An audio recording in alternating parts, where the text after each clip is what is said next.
this showed us more depth than maybe what we gave some of the NA teams credit for, Mitch? 100%. Yeah, I think when you look at Sentinels in this tournament, like V1 even as well, I just don't think they're up to the same caliber, certainly as Sentinels.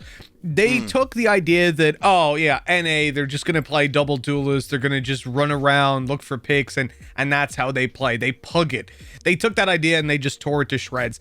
Watching them play was a pleasure. In that finals especially, there were so many rounds when I was sitting in the green room with the other analysts and thinking, man, I really, really like what they're doing here. I'm taking notes for the future almost to bring back to the EU teams, right? Like, Sentinels, their game plan was there. They have insane individuals. They don't have a coach, right? ShahZaM is IGL. He's coach. He's the leader, the dad of the team.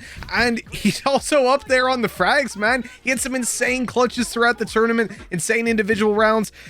I was really, really impressed by what Sentinels brought to the table, and I think that definitely they did a lot more in terms of the tactical department than a lot of EU fans, maybe myself included, would have given them credit for coming into the tournament. When you have someone like Sick that can play duelist, or he plays like a battle sage, or you have like ShahZaM who's not only the IGL like you mentioned, but also playing like Sova, and then on other maps like he can flex onto the Jet.